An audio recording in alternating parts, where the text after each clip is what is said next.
Okay. So the year was 2006.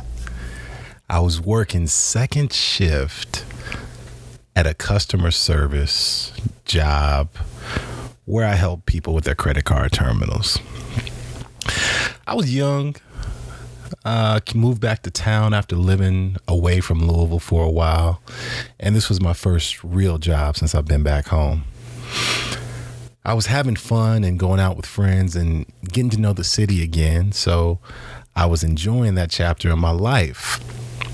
I usually got off around midnight, and this particular night was a rough one because I had to work overtime, so I didn't get off till about 1. And after I got off, my friends called me up. They're just like, "Hey, Teddy, come on, man. Let's go out. Let's have a good time." And I'm like, man, I'm tired. I don't really want to, but eventually they convinced me to do it. So I'm like, all right, cool. We go out. Finally meet up with them, and I drove by myself that night.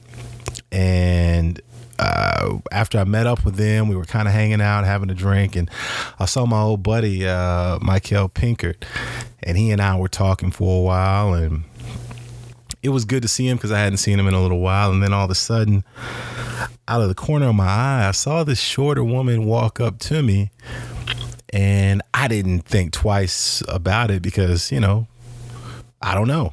I just figured she was who knows why she was walking up, but I'm like, okay, whatever.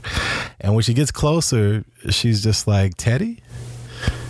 And I look, and I didn't recognize her at first. And then I said, "Oh, Jasmine, what's up?" And there was a lot in that "what's up" because I looked, and in that 1 or 2 seconds, I recognized her as my old friend from middle school, who I kind of kept in touch throughout the years, but we hadn't spoken forever. And this was grown woman Jazz. Like, she was looking good. She was looking good. So I'm like, "Hey, how you doing? What have you been doing now?" And she told me her brother just got married that night, and she and her friends were in town, or her friend was in town, so she was celebrating with them. And I'm like, "Well, cool." And in my mind, usually I can keep a conversation going, no problem. But for some reason, the voice said, "Don't mess this up. Just go." So I'm like, "Hey, look, well, whenever you get a chance, let's get up and, talk and catch up." So I got her number, and I basically ran away. I didn't get it, but at the time I was just like, I don't want to say anything, do anything, whatever. So I got her number and ran away. And the night went on. I didn't see her again, but after the night was done, I was telling my buddy, I'm like, "Man, like, you'll never guess who I saw. She was looking good. Like, she was looking really good, dude." So, some time went on. She and I spoke on the phone for a little bit. And in her mind, she's let me know since then, in her mind, it was just her catching up with an old friend. Like, she didn't look at me and was just like, "Ooh, Teddy." No, nah. It wasn't that. I had to work for this, right?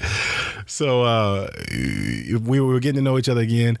And finally, I'm just like, "Well, what are you doing on such and such day?" I work second shift, but I got some time in the day. Let's just catch up. She's like, "Cool, I'm free.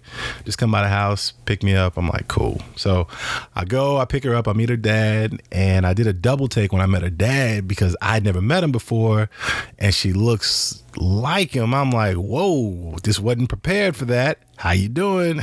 "Nice to meet you." And I spoke to her parents for a second, and then when we left, I opened the door for her to get in on the passenger side. And she didn't give me a look. She didn't think twice about it. She played it off well. But she's like, at that point, it started to click that it just wasn't me hanging out with her. Like, maybe this is a date or whatnot. So I say all that to say, man, it was different. And I didn't know why at that time. But looking back, here we are. We just celebrated our 7th year of a wedding anniversary. I get that even though you don't realize it at the time, there's always some little signs that can kind of help you decide, like, oh, okay, she might be different. She might be it for me. So, man, this is the intro. This is the first try for us to do something a little different. And that little different is focus on some of the great things about being a husband. And I'm lucky that I'm surrounded by so many men that are husbands and are married and doing a great job with their family. So I just wanted to take some time. If you guys enjoy this will be a segment that we keep going, but just take a listen to their story, and say if you agree with something they say, disagree, if you love it, whatever. We would love to hear from you. So hit us up at the Why Not Podcast@gmail.com. All right.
This is how I met my wife.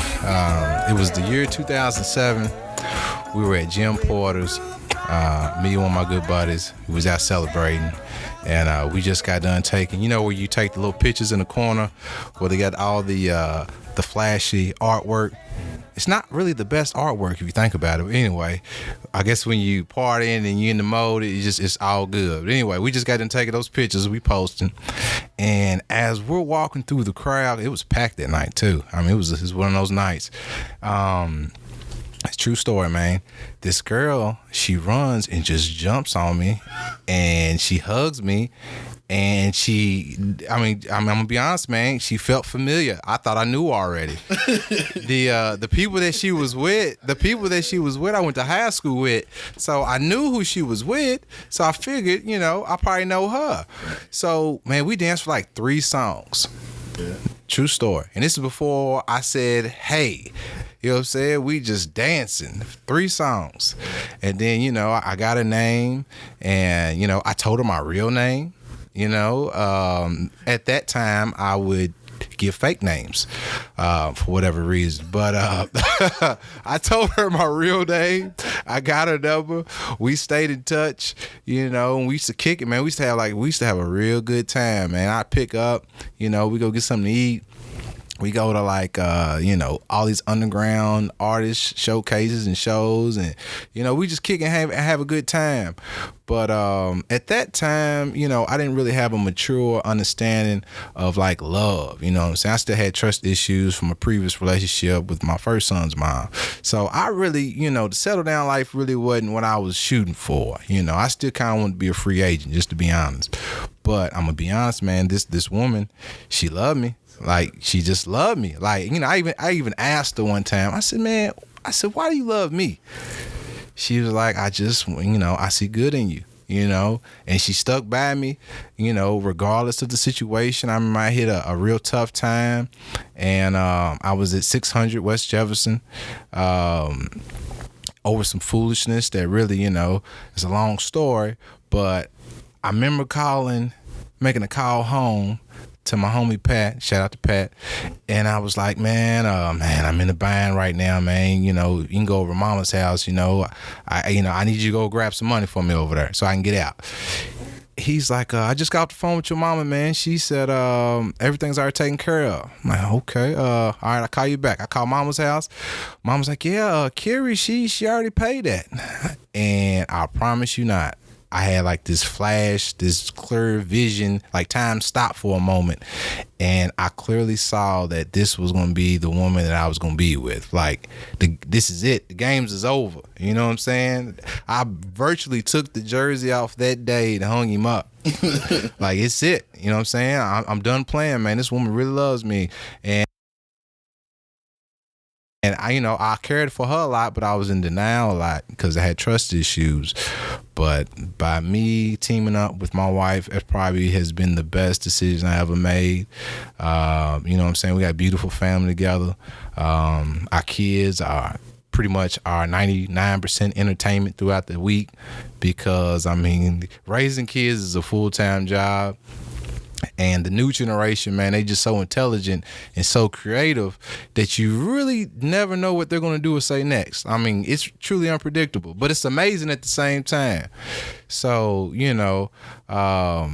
man, the Lord just been good to me, man. I'm blessed to have her, man. I'm glad that night she just happened to be there. You know, it was one of those divine moments, you know what I'm saying, where if she hadn't been there, I wouldn't have met her and I wouldn't be here right now talking to you good people.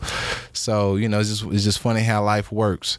But I strongly encourage marriage for those out there that are, interested in it, still living by that old destructive culture. Hey, y'all remember when we was little, when like settle down with a girl was like the worst thing to do?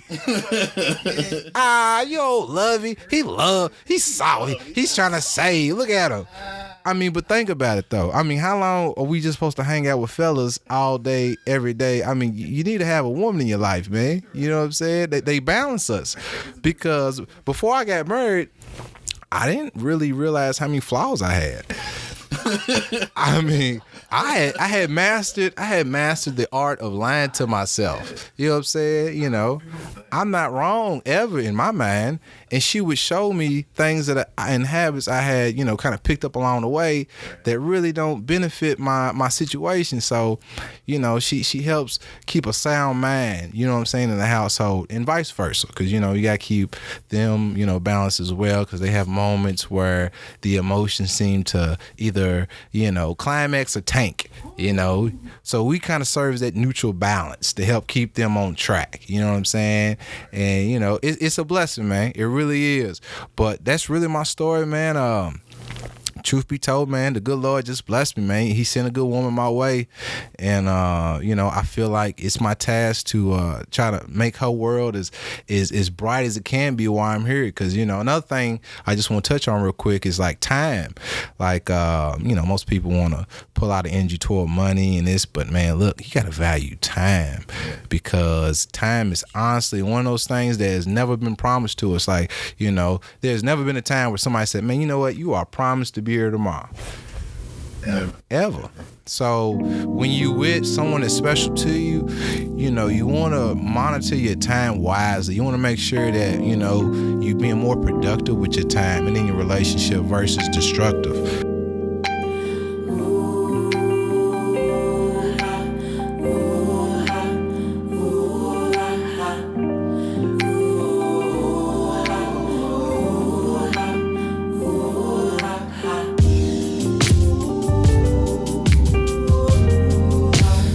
I think beauty's overrated.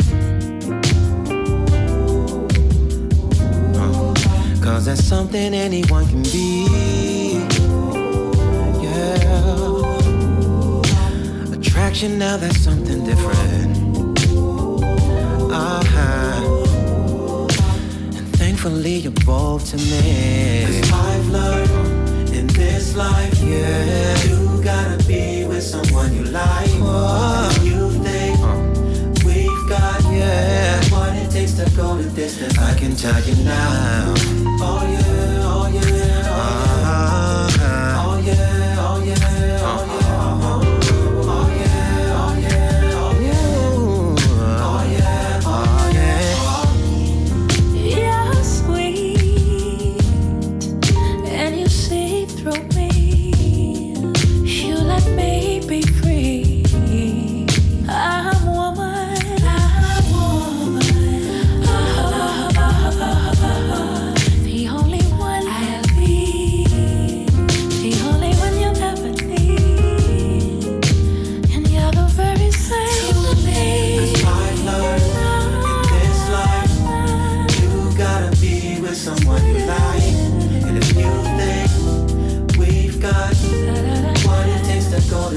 yes, I can tell you now. Oh yeah, oh yeah, oh yeah. Oh yeah, oh yeah, oh yeah. Oh yeah, oh yeah. What up? This is Murph, and this is my recollection of the first time when I met my baby. So it's kind of a backstory to it. So I had a friend that passed away in 2010 or 2011. Rest in peace to Courtney. So me and Courtney had a mutual friend named India. India, shout out. What's going on with you? What your homie? So when Courtney passed away, me and India, created a good friendship, a good bond. And the weekend of the funeral, we had like a kind of like an after set after the funeral. Like, everybody got together. We kind of just celebrated Courtney's life and, just chilled and, got in some libations and, just kind of chilled and kick it. So, me and I forgot who went with me, but me and one of my homeboys, we were like the last two people to actually get to the party. So I had saw this girl at the funeral that was like, gosh, she was beautiful. I had never seen her before. And everybody else around her and all the other people, I had knew them, but there was just this one girl that like, she may look familiar, but I have no idea who she is. So when we walk into the party that night, I see her in the corner standing. It was like, how you walk into a room and it just seemed like everything goes dark, but then that light just sets in on that one person. That's how it felt. So we come in, there was a bunch of girls in this setting, and then, there was only a few guys. So when we walk in, you could kind of feel the energy. Like I felt like I was like fresh to death that night. I was like, I'm it, so, you kind of going, you kind of feeling the energy from the other females. But there was this one girl that, she was infatuated with me and she was just like on me the whole night, but I could not stop thinking about that girl in the corner. So it was kind of like, I was hitting the chick with the Heisman, like, go on somewhere. Like, I don't even want you around. I don't even want to give this girl the stigma that me and you are together. I had to hit her with the stiff, like, come on now. So a couple of days go by and I talked to India. I was like, man, who's your friend? Who's like the little light skinned chick? Like, who is that? And she's like, oh, that's my friend Lydia. Like, they were actually cool. They really weren't like good friends, but we all had mutual friends. Like Tony says, it's the village. So I'm like, I talked, about her a couple more weeks. So I seen her again over at India's house. And, actually, I seen her somewhere by herself, like from afar, and she always used to wear black leggings every time I seen her. So whenever I talked to India, I would be like, what's up with old girl in them leggings? What's up with old girl in them leggings? Like, where's leggings at? Like, where's she at? So, like about a month or two goes by, so India has a Halloween party. So mind you, before that, me and her had never had a conversation at all before. So I walk in. Again, I'm the last person at the party. I walk in. So again, I feel like I'm fresh to death because my costume I went is Money Making Mitch from Paid in Full. That's my favorite movie. Ice, you had the gold rope. Yeah, you remember that pic? Yeah, I had my gold ropes. I had my Adidas suit on with my Adidas with no laces. You're not lying. I felt like I was DMC,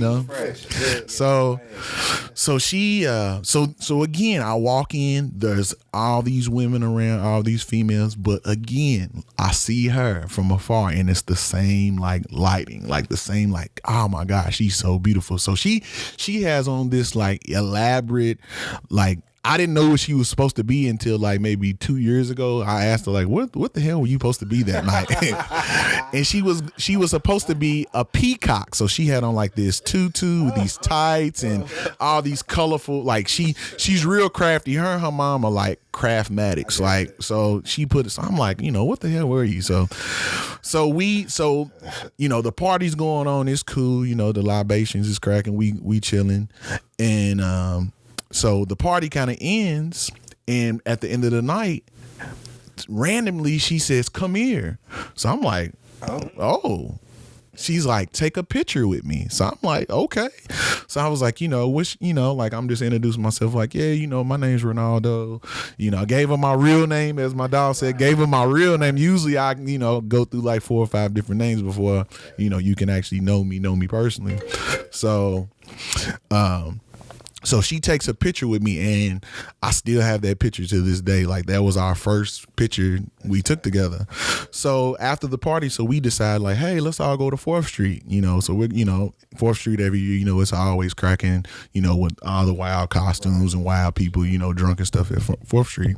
So we go down there, and I ended up meeting her sister, her sister's boyfriend, like everybody that's kind of in her life. I kind of met them that night. So it's kind of like crazy and symbolic of how it all kind of happened. So at the end of the night, I had drove by myself, and they were still, chilling in the club. But I was like, I kind of had a little something set up, after the club. So I was like, I'll get up with y'all, y'all cool. But, I was trying to like spoon, So I see, this perfectly random, I see her before the end of the night. So I say, hey, let me see your phone. Yeah. I take her phone. I put my number in. So by that time, I got liquid courage. Like, I'm on 10. So I was like, yeah, let me, I'm trying to be smooth. Yeah, let me see your phone. So I get her phone, put my number in. I push call, and I'm like showing her like, yeah, I just put my number in your phone. I'm calling my phone so I can have your number. Is that cool? Right. And she was like, damn, you are kind of like, like you the boss. Like, you just do what you want, huh? I was Money Mitch. Yeah, I was Money Mitch, Hey, I was Money Mitch at night, baby. So, I take so I get the number. So, you know how you were like kind of like in high school, you get somebody's number, and it's like you want to call them like 20 seconds after getting that number, but you're kind of like, man, I want to be cool. I don't want to be seen too pressed. So I waited like 3 or 4 days, and I wanted to call her every day, but it was like, let me pump my brakes. So I called her, and she was like, why did it take you so long to call me? I was like, dang. I was like, man, my bad. I was like, I was trying to be the cool guy. I was trying to be like real cool with it and not pressure you into talking to me. So everything goes good. Like, we have a lot of things in common. We're different. We come from totally different worlds, but we have these common things that, that bring us together. So, so before that, we had never kicked it at all. So actually, maybe a week after that, I have a party at my house. Yeah. So I'm like, won't you come over and chill? So she comes over, and like, it was one of the wildest parties ever. So I couldn't really give her like my whole attention, but like there was points during the night where I would take her, where we would talk, and she was like, she was like, you were so drunk and high that night. She was like, it didn't make any sense. She was like, who is this guy? She was like, I didn't want to like you so much because you just had all these Negroes around your crib, and y'all was just going in and smoking and drinking and da-da-da. So I was like, she was like, it's surprising that I'm here with you now, because that night she was like, I don't like him. Like, and I was like, it was a party, it was a party. I was the host, that's what I was supposed to do. So, so she told me that like maybe a day or two after. I said, well, you know what? I said, I don't want that to be like my first impression of me, the first time that you kind of hang around me, not around everybody else that we know mutually.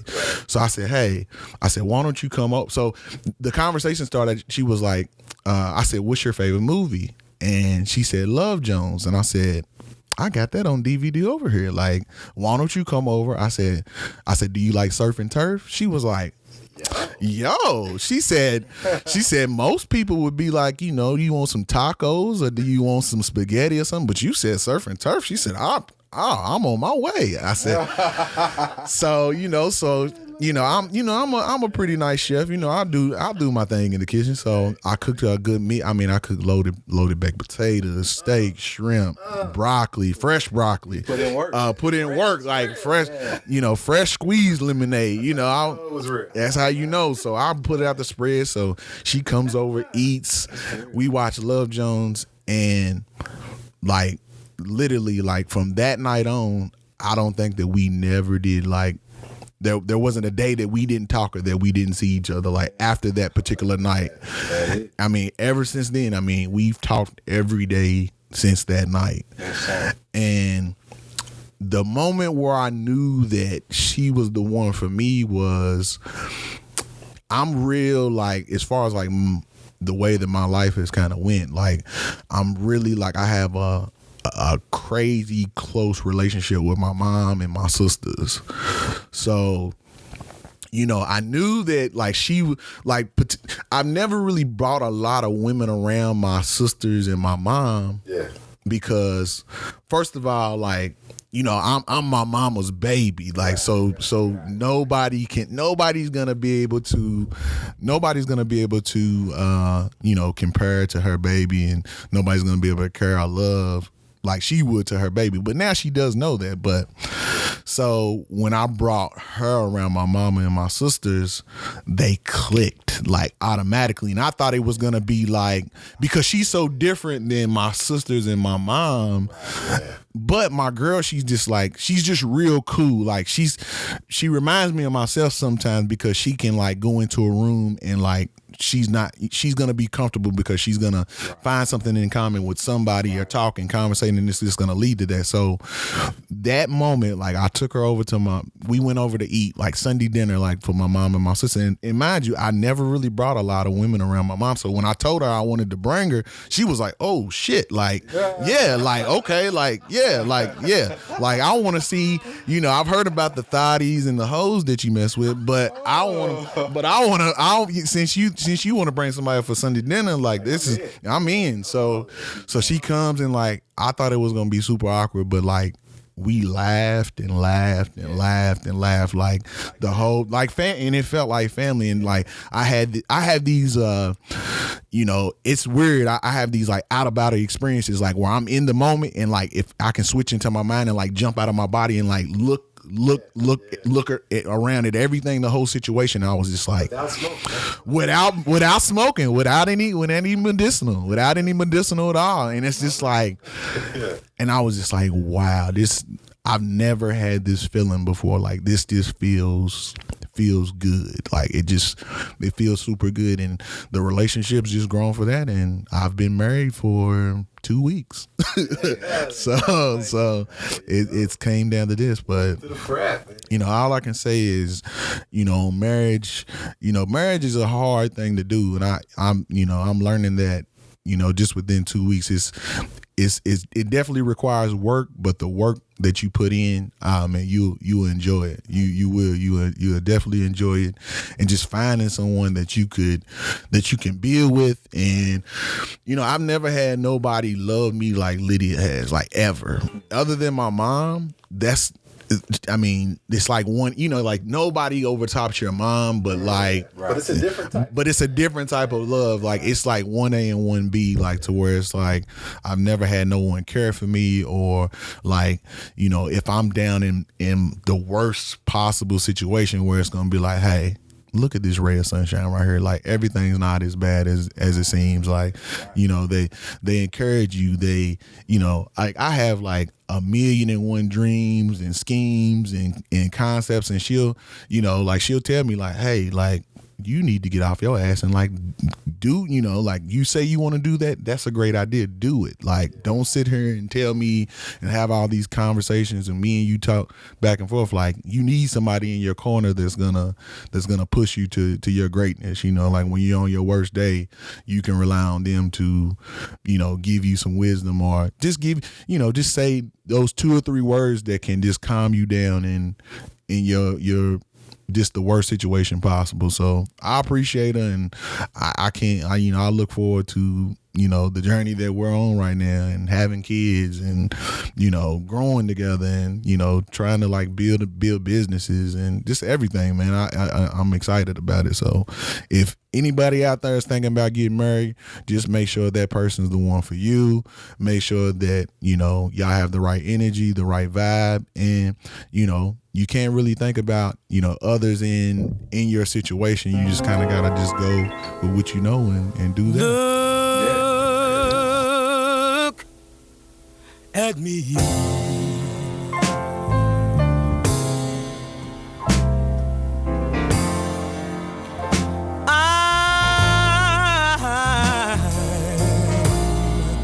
I'm as helpless as a kitten up a tree. I feel like I'm clinging to a cloud. I can't understand. I get misty holding your hand. Yes, I do. Walk my way, and a thousand violins begin to play. Maybe the sound of your hello, the music I hear. Hey, hey, I get misty whenever you're near. Yeah.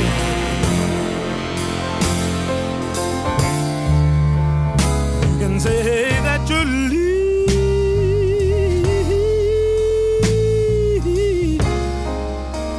leading me on, Lordy, but it's just what I want.